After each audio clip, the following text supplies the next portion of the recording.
तो उसके अकाउंट में 45,000 रुपये था, लेकिन उसका नुकसान हो गया 80,000। तो डिजिटल इंटरनेट है ना, ये भी सुविधा दे रहा है। इसको सही से यूज़ नहीं करोगे तो फिर दुविधा क्रिएट करने में ज़्यादा समय नहीं लगेगा। ज़्यादातर हैक के मामले क्यों होते हैं इस वीडियो में मैं बताने वाला हूँ। फोन का एक्सेस मांगे तब वो दे देते हैं, लोकेशन का एक्सेस मांगे तब वो दे देते हैं। मतलब कोई भी अलाउ कर, जल्दी अलाउ करके हमारा काम क्या है भाई, जल्दी से एप शुरू हो जाए कि हम अपना गाना वाना सुनना है वो सुने, एकदम अलाउ करके निश्चिंत में बैठे। पर आपको पता है ना कि अगर आप चोर को चुहाड़ को अलाउ कर देंगे तो आपके घर में क्या होगा। हाँ, यही बात आप इंटरनेट की दुनिया में नहीं समझ पाते हैं। टेलीकॉम इंडस्ट्री के कोई खास लोग जब चीटिंग करते हैं कि घर का बेदी लंका ढा है, चाहे बैंक में फ्रॉड होता है चाहे कहीं भी फ्रॉड होता है ना, ज़्यादातर संभावना यही होती है कि उसी के कोई एम्प्लॉय कोई स्टाफ जो होता है वो सारे डाटा को इलीगल रूप से लीक कर देता है। तो हाईजैक कर लिया था उस नंबर से, व्हाट्सएप उसने एक्टिवेट करके व्हाट्सएप से सभी के पास जितने भी कॉन्टैक्ट उसके व्हाट्सएप में थे सभी को मैसेज करना शुरू कर दिया था कि मुझे पैसे की जरूरत है, मैं हॉस्पिटल में हूँ, और एक ही प्रकार के मैसेज को बार बार फॉरवर्ड कर रहा है। तो व्हाट्सएप जो है हमारा डाटा यूज़ कर रहा है, लेकिन व्हाट्सएप से जब भारत सरकार कुछ डाटा मांगता है, जब क्रिमिनल केस में बोलता है कि मुझे इसका डाटा चाहिए, तो वो व्हाट्सएप बोल देता है नहीं हमारे पास भी डाटा नहीं है, हम आपको नहीं दे सकते, ये इंड टू इंड इंक्रिप्शन है। मैं एक ऐसा धमाकेदार ऐप के बारे में बताने वाला हूँ जो आपके फ़ोन के हैकिंग को मतलब बहुत ही ज़्यादा हाईएस्ट पॉसिबिलिटी तक रोक देगा और वो आपके फ़ोन को सुरक्षित कर देगा। System must answer with Ravi Prakash। तो आजकल फोन हैकिंग की मामला बहुत ही आम हो गया है और हर दिन हमें सुनने को मिलता है कि फोन हैक हो गया है, फोन में से फ्रॉड हो गया है, साइबर क्राइम हो गया है, हमारा इतना पैसा कट गया है। लेकिन आज मैं आपको एक ऐसा तरीका बताने वाला हूं, एक ऐसे स्टाइल से पैसा कटा है कि आपको भी सोच के बहुत ही अजीब लगेगा। और याद रखिए, आप भी 1% भी सुरक्षित नहीं है, इसलिए थोड़ा सा परसेंटेज बनाइए सुरक्षित होने के लिए। हाल ही में हुए मेरे दोस्त मुन्ना के साथ कैसे लगा था चुनना, इस बात को हम बताने वाले हैं और आखिर क्या हुआ था और किस तरह से उसको बहुत ही ज़्यादा लगभग 80,000 से ज़्यादा नुकसान का सामना करना पड़ा था। तो उसके अकाउंट में 45,000 रुपये था, लेकिन उसका नुकसान हो गया 80,000। आओ बताता हूँ कैसे। नमस्कार, सबसे पहले मेरा नाम रवि प्रकाश तिवारी है और आप सभी को सिस्टम मस्ट आंसर में स्वागत है। तो हमें सुविधा देता है ना, वही दुविधा क्रिएट करता है। जैसे बिजली है वो सुविधा दे रहा है, लेकिन अगर नंगा तार छूट गया, हाथ में सड़ गया तो फिर दुविधा हो जाएगा। उसी प्रकार ये जो डिजिटल इंटरनेट है ना, ये भी सुविधा दे रहा है, लेकिन अगर इसको सही से यूज़ नहीं करोगे तो फिर दुविधा क्रिएट करने में ज़्यादा समय नहीं लगेगा। वो उद्देश्य यही है कि कोई भी इंसान चाहे गांव का ही क्यों ना हो, उसको मोबाइल चलाने भी नहीं आता हो, वो भी हमारे बातों को सुन करके अपने फ़ोन को सावधानीपूर्वक यूज़ करे। क्योंकि आजकल हर लोग UPI यूज़ कर रहे हैं, हर लोग व्हाट्सएप यूज़ कर रहे हैं, तो हर एक ऐप रिस्क के साथ आता है। चलिए मैं बताता हूँ, ये वीडियो थोड़ा सा लंबा हो सकता है but it is very important. देखिए, हैक करने के बहुत सारे तरीके होते हैं। हैक करने के आज जिसमें तरीका की बात करने वाला हूँ वो एक आम तरीका होता है जिसमें एक मेल वेयर डाल के ऐप डाल दिया जाता है, जो कि थर्ड पार्टी ऐप होता है या फिर वेरीफाई सोर्स से नहीं होता है। कई बार ये रियल नहीं होता है। और देखिए, ज़्यादातर ऐसे जो ऐप होते हैं जो हमारे फ़ोन को हैक करते हैं वो प्ले स्टोर से डाउनलोड नहीं होते हैं, वो थर्ड पार्टी एप्लीकेशन से होते हैं। और मैं आपको बताता हूँ वो होता क्या है। मेरे दोस्त के साथ एक्चुअली हुआ यूँ कि व्हाट्सएप पे एक ऐप आया था। अब ऐप उसने डाउनलोड करने की कोशिश की, उस पर आया था चालान के बारे में। वहाँ पे लिखा था कि आपके कुछ चालान इतना आया है, क्या आया है, पर जैसे ही लिखा था इस ऐप को डाउनलोड करें उसमें पता लगाएं। उसने ऐप को डाउनलोड किया, परमिशन दिया। देखिए, एक और बात समझिए, आप व्हाट्सएप से या किसी भी सोर्स से जब ऐप डाउनलोड करते हैं, इंस्टॉल करते हैं ना, डाउनलोड नहीं इंस्टॉल करते हैं, तो इंस्टॉल करने के लिए आपको परमिशन अलाउ करना पड़ता है। क्योंकि वो कहता है कि क्या आप इस व्हाट्सएप पर विश्वास करते हैं कि यहाँ से ऐप इंस्टॉल करेंगे तो आप सुरक्षित रहेंगे। तो आप कहोगे हाँ, यानी अलाउ कर दोगे तो भी ऐप इंस्टॉल होगा। एक बात समझ गए आप। अब चलिए, मेरा दोस्त कर दिया ऐप इंस्टॉल। अब वहाँ पे ऐप इंस्टॉल करने के बाद से वो पूछ रहा है कि कह रहा है अपने कैमरा का एक्सेस दीजिए, अलाउ करिए नहीं तो डिनाई। तो याद है, जब भी कोई ऐप में आता है तो हम अलाउ मार देते हैं, तो उनको पढ़ते नहीं है वो क्यों मांग रहा है। भाई, कोई ऐप है जिसको हम म्यूजिक सुनने के लिए डाउनलोड किए हैं, ठीक है, गाना सुनने के लिए, उसमें फिर भी हम अगर वो माइक्रोफोन का एक्सेस मांगे तब वो दे देते हैं, लोकेशन का एक्सेस मांगे तब वो दे देते हैं। मतलब कोई भी अलाउ कर, जल्दी अलाउ करके हमारा काम क्या है भाई, जल्दी से ऐप शुरू हो जाए कि हम अपना गाना वाना सुनना है वो सुने, एकदम अलाउ करके निश्चिंत में बैठे। पर आपको पता है ना कि अगर आप चोर को चुहाड़ को अलाउ कर देंगे तो आपके घर में क्या होगा। हाँ, यही बात आप इंटरनेट की दुनिया में नहीं समझ पाते हैं। उसने तो परमिशन लिया, उसको ध्यान से समझिए। सबसे पहले उसने परमिशन लिया स्टोरेज की, उसने परमिशन लिया कैमरा की, उसने परमिशन लिया माइक्रोफोन की, और उसने परमिशन लिया कॉन्टैक्ट वगैरह की, उसने परमिशन लिया इनके सिम वगैरह के अंदर कुछ मेल अपडेट भेजने के लिए, कई सारी चीज़ों का परमिशन ले लिया। अब चलिए, कौन सा परमिशन उनके लिए खास हुआ। अब देखिए स्टोरेज के परमिशन में क्या होता है कि आपके फ़ोन में जो जो भी चीज़ें हैं वो ऐप एक्सेस कर सकता है। तो अब आपके मन में सवाल होगा, अच्छा तब तो हम कोई भी ऐप डाउनलोड करते हैं, चाहे वो व्हाट्सअप हो, फेसबुक हो, वहाँ भी तो हम स्टोरेज का एक्सेस देते हैं। देखिए आप वहाँ पे भी स्टोरेज का एक्सेस देते हो, लेकिन वहाँ पे जब आप स्टोरेज का एक्सेस देते हो ना तो वो रिलायबल ऐप है, यानी कि वो प्ले स्टोर से आपने डाउनलोड किया है, वो फेसबुक ये ट्रस्टेबल ऐप है, ये ऐसा जल्दी नहीं करेंगे। अगर ऐसा करते हैं तो बहुत बड़ा कीमत इनको चुकानी पड़ जाएगी, इनके ऐप बैन भी हो सकता है। इसलिए वो डायरेक्ट रूप से आपके सिक्योरिटी को नुकसान नहीं पहुँचा सकते हैं, इसलिए करते हो। और इसीलिए तो कहा गया है कि इंटरनेट की दुनिया में कोई भी सेफ नहीं है, चाहे हम हो, आप हो, कोई भी, हर समय हम लोगों के ऊपर खतरा है। अगर सावधान नहीं रहे तो खतरा और भी ज़्यादा है, ठीक है। तो ये इस समय निजिता जो हमारा है, निजिता के नाम पर कुछ ज़्यादा कुछ है नहीं, कुछ भी निजी नहीं है। और जिसको भ्रम है ना कि वो आईफोन यूज़ करता है तो उसकी निजिता बच जाएगी और उसका सिक्योरिटी बच जाएगा, वो भ्रम में ना जिए। वो यहाँ पे मैं डिस्क्रिप्शन में वीडियो डालूंगा, वो जाके देख ले कि आईफोन की सच्चाई क्या है। खैर आगे बढ़ते हैं। अब देखिए यहाँ पे हुआ क्या था, अब उसने अलाउ कर दिया स्टोरेज को। जब उसने स्टोरेज को अलाउ किया तो उस सामने वाला जो था, जो ऐप इस ऐप को बनाया था, इसके फ़ोन पर भेजा था, ठीक है, और उसके पास मुन्ना का सारा स्टोरेज डिटेल, स्टोरेज में क्या क्या होता है, फोटो, वीडियो, सब कुछ आ गया। अब देखिए बहुत सारा फोटो चला गया होगा। अब उसमें एआई टूल भी होता है।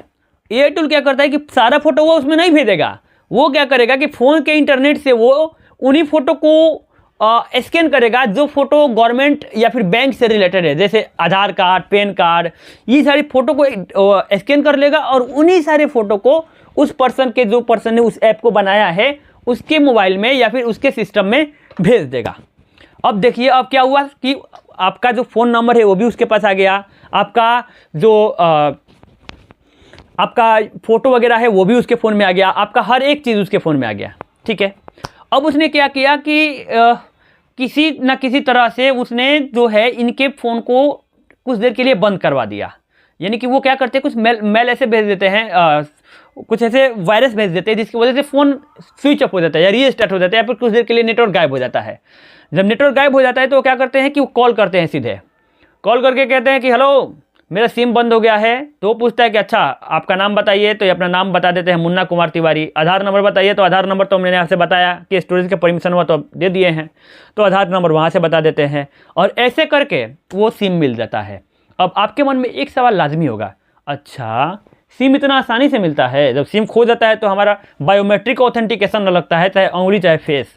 बिल्कुल आप सही बोल रहे हैं। यहीं पे एक और गेम होता है और वो गेम होता है टेलीकॉम इंडस्ट्री के कोई खास लोग जब चीटिंग करते हैं, यानी कि घर का बेदी लंका ढा है। चाहे बैंक में फ्रॉड होता है, चाहे कहीं भी फ्रॉड होता है ना, ज़्यादातर संभावना यही होती है कि उसी के कोई एम्प्लॉय, कोई स्टाफ जो होता है वो सारे डाटा को इलीगल रूप से लीक कर देता है। बिल्कुल उसी प्रकार जियो के भी, इसका सिम जियो का था तो जियो वाले ने भी इस सिम को बिना समझे बिना सोचे जो है उठा करके उस इंसान को दिया कि वो जो डिपार्टमेंट था उतना दूर का, सभी लोग नहीं पर वो एक स्पेसिफिक टेलीकॉम शॉप होगा, जियो स्टोर होगा जो उससे मिला जुला होगा, उसने सिम दे दिया। अब उसने क्या किया, सिम को कर दिया एक्टिवेट। मुन्ना बाबू को कुछ भी खबर नहीं है, मुन्ना को बस कुछ अभी तक कानू खबर नहीं है उनको। एकाएक क्या हुआ कि उनसे मेरी बात हुई, फ़ोन पर नॉर्मली बात हो रही थी, और उसी के 15 या 20 मिनट बाद मेरे पास व्हाट्सअप मैसेज आए। व्हाट्सअप मैसेज क्या था मैं यहाँ पे लगा दूंगा, आप बिल्कुल देखिएगा। उसमें बार बार ये बता रहे थे कि मैं हॉस्पिटल में हूँ, मुझे पैसे की ज़रूरत है, रवि मुझे प्लीज़ पैसा दो। अब उसने ऐसे हाथ जोड़ के भेजा, हाथ जोड़ के। मैंने कहा यार ये तो हाथ जोड़ के पैसा कोई मांगता नहीं है, दोस्त सब हाथ जोड़ के पैसा मांगेगा हैं? कहेगा पैसा का ज़रूरत है भेजो जल्दी, ऐसे पैसा मांगने वाला हाथ जोड़ रहा है। तो मुझे डाउट हुआ। फिर क्या वो QR कोड भेजा, उसके बाद से बोला कि मैं वापस तुम्हें कर दूंगा। मैंने कहा है मेरे दोस्त लेता है तो कहता ही नहीं कि वापस करूंगा, ये वापस करने का मतलब। कुल मिला करके मैं पहले से सतर्क था ही, पर उसके छोटे छोटे हरकत स्टार्टिंग में ही मुझे और भी ज़्यादा सतर्क कर दिया। और मेरे से पैसा इस तरह से ठग पाना सामने से मुश्किल है, नामुमकिन तो नहीं बोलूँगा भाई, नामुमकिन तो कुछ नहीं है आजकल के समय में। और किसी के साथ कोई भी फ्रॉड हो सकता है, हालांकि हम सावधान रहेंगे तो बहुत कम संभावना है कि हमारे साथ फ्रॉड होंगी। अब चलिए समझते क्या हुआ। अब मेरे पास मैसेज गया, तो मेरे पास जैसे मैंने मुन्ना के पास कॉल किया उस नंबर पे, तो मुन्ना का नंबर बंद, क्योंकि उसको तो हाईजैक कर लिया था। उस नंबर से व्हाट्सअप उसने एक्टिवेट करके व्हाट्सअप से सभी के पास जितने भी कॉन्टैक्ट उसके व्हाट्सअप में थे सभी को मैसेज करना शुरू कर दिया था कि मुझे पैसे की ज़रूरत है, मैं हॉस्पिटल में हूँ, और एक ही प्रकार के मैसेज को बार बार फॉरवर्ड कर रहा था फॉरवर्ड। अब ध्यान से समझिए, उन लोगों का जो होता है क्यूआर कोड एक नहीं होता है, उनके पास कई सारे क्यूआर कोड होते हैं। आप अगर रिक्वेस्ट करेंगे तो मैं बताऊंगा कि इतने सारा क्यूआर कोड उनके पास आता कहाँ है और इतने सारा बैंक आता कहाँ है, आखिर वो किस बैंक में आप पैसा लेते हैं कि वो लोग पकड़े नहीं जाते हैं, इसके बारे में भी आपको बताऊंगा। और बताऊंगा कि आप भी किस तरह से उनके इस झांसे में आ सकते हैं। अगर अपना आधार कार्ड पैन कार्ड अगर कहीं से भी इधर उधर रख दिए तो फिर आप भी एक फ्रॉड वाला आपका बैंक बन जाएगा। आपके बैंक का वो लोग यूज़ करेंगे पैसा मंगाने के लिए, अब मंगाएंगे आपके बैंक में, फंस जाएंगे आपको पता भी नहीं चलेगा। तो ये कभी और वीडियो में बात करेंगे, ये ज़्यादा वीडियो लंबा हो जाएगा, है ना। तो इस वीडियो को मैं सीवान से लेके पटना इतना दूरी बनाना चाहता हूँ, दिल्ली इतना दूर लंबा नहीं करना चाहता हूँ, इसलिए वीडियो को छोटा रखते हैं। अब देखिए क्या हुआ कि उसके बाद से हाँ मेरे पास मैसेज आया। मेरे गांव का एक लड़का है विवेक, अब उसने कॉल किया, उसने कहा तुम्हारा दोस्त मुन्ना का फ़ोन हैक हो गया है क्या? मेरे पास भी बार बार मैसेज आ रहा है। मैंने कहा कि ऐसा नहीं, हैक नहीं हुआ है, हैक नहीं हुआ है, वो जो है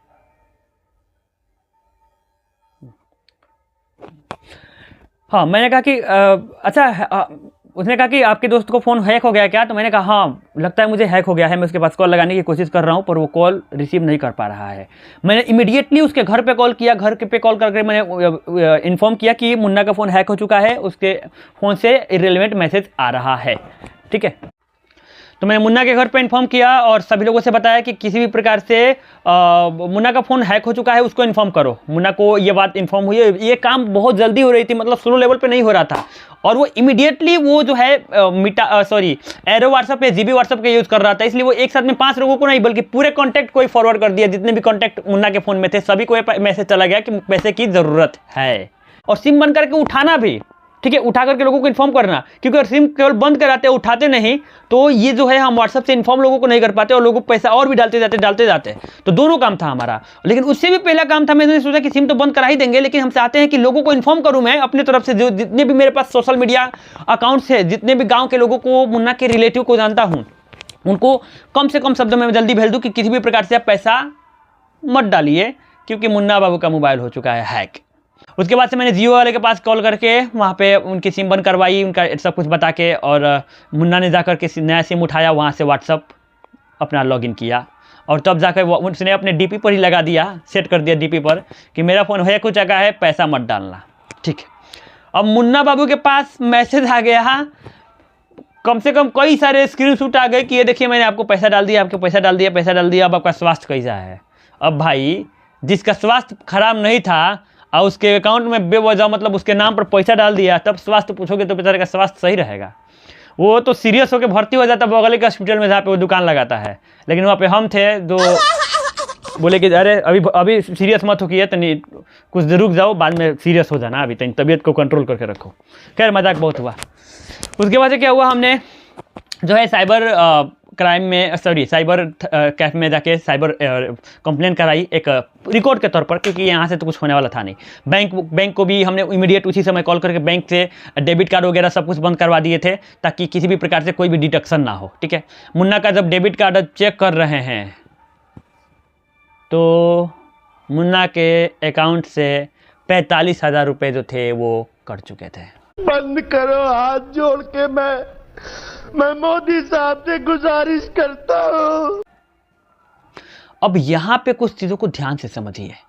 मुन्ना को 45,000 रुपये यहां से कटे, 25-30,000 रुपये या 40,000 रुपये तक, मुझे पूरा आंकड़ा नहीं पता, अब लोगों ने ट्रांसफर किए, ठीक है। अब यहां से आपको क्या समझ में आना चाहिए कि उसके अकाउंट में उतने पैसे नहीं थे, लेकिन ये जो एंटी सोशल पॉलिटिक्स खेला गया है ना, इस पॉलिटिक्स ने इंसान के ट्रस्ट के नाम पर से उतना सारा पैसा को हड़प लिया। जब तक हम मोबाइल को 2-3 घंटा में अपना रिकवर कर पाते, तब तक कितना सारा पैसा जा चुका था। और फिर इधर मुन्ना का समय जा रहा था लोगों को एक्सप्लेन करने में कि मुझे कुछ हुआ नहीं है। तो मैंने मुन्ना से कहा भाई इस समय एक्सप्लेन ज़्यादा मत करिए, बताइए लोगों से कि मैं बाद में बताऊँगा क्या हुआ था क्या नहीं, ठीक है। अब हमें प्रिवेंट करना था, मेंटली रिकवर भी होना था, और ये कुल मिलाकर के पूरा शॉकिंग था। धीरे धीरे जब मैंने पता चला, लगाने की कोशिश की, तो पता चला कि रीज़न इसके पीछे क्या था। अब आइए हम इनमें से निकालते हैं कि आप इससे सीख क्या सकते हैं। हाँ, साइबर क्राइम में रिपोर्ट तो किया है, पर मुझे लगता है कि अगर पैसा मिलना भी होगा तो इसका जो 45,000 रुपये कटा है वही मिलने की संभावना है, क्योंकि वो डायरेक्ट बैंक से डिडक्ट हुआ है, ठीक है, UPI ट्रांजेक्शन हुआ है, तो कुछ संभावना है कि वो मिल जाए। क्योंकि लेकिन वो जो ट्रांजेक्शन है व्हाट्सएप से जो हुआ है वो नहीं मिल सकता है। और एक और बात कि वो व्हाट्सएप मैसेज से कर रहा था, और व्हाट्सएप मैसेज या फिर व्हाट्सएप कॉल जो होता है ना, उसको ट्रैक कर पाना मुश्किल है। पूछो क्यों?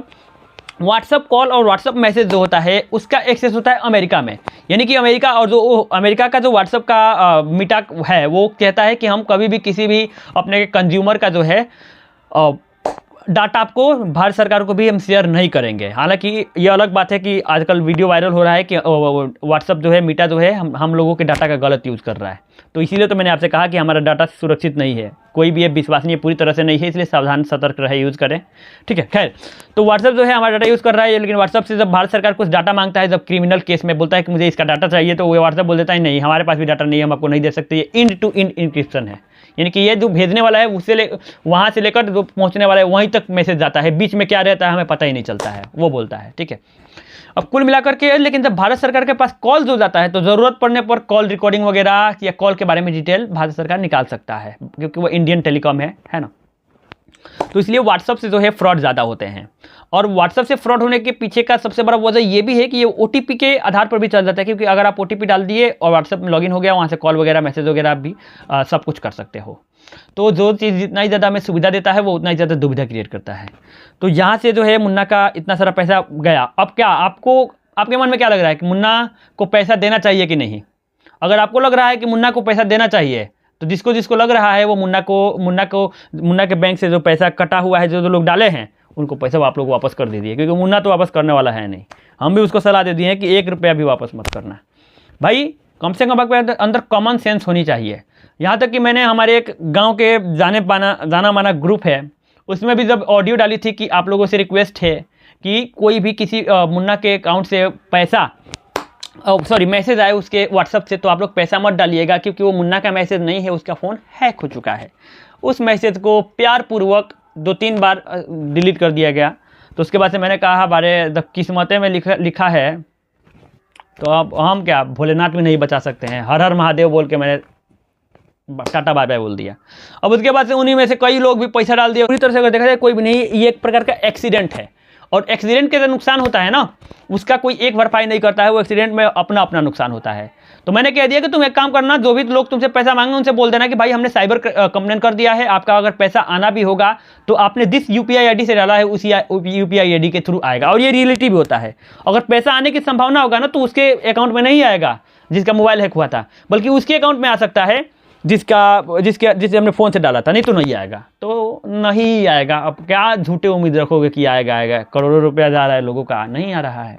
लेकिन हाँ, फिर भी झूठा उम्मीद पाल के अगर थोड़ा सा खुश ले रहे हो, तो खुश रहने के लिए हमें अक्सर ये बोल दिया करते हैं लोगों से कि घबराओ मत, आना होगा तो आ जाएगा। कहना क्या चाहते हो? यहाँ से आपको ये समझना है कि अगर आपके दोस्त का भी कॉल आता है, मैसेज आता है व्हाट्सएप पे, और वो पैसे की डिमांड करता है, तो आपको पैसा नहीं देना है तब तक जब तक आप उससे कॉल करके, ऑडियो या वीडियो कॉल करके पूरी तरह से कंफर्म ना कर लो, उसके टोन को पहचान ना लो, उसके बातों को पहचान ना लो, तब तक उसको पैसा नहीं डालना है। क्योंकि पैसा डालने का मतलब हुआ कुएं में पैसा डालना। अगर आप उस समय तो उसकी मदद कर दोगे, लेकिन वो मदद उस तक तो नहीं पहुंच पाएगा, लेकिन आपको लोगों की मदद की ज़रूरत पड़ जाएगी, है ना। तो इसलिए मदद भी हमें सोच समझ के करना चाहिए। प्रो सोशल बिहेवियर हो चाहे कोई भी सोशल बिहेवियर हो, सोच के करना चाहिए, क्योंकि हमारे सामने एंटी सोशल बिहेवियर वाले लोग भी बैठे हुए हैं।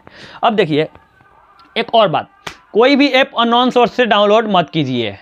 क्या नहीं करना है? कोई भी ऐप अननोन सोर्स से डाउनलोड मत कीजिए, क्योंकि अगर आप कोई भी ऐप अननोन सोर्स से डाउनलोड करते हैं तो उसका रिस्क बहुत ज़्यादा हो जाता है।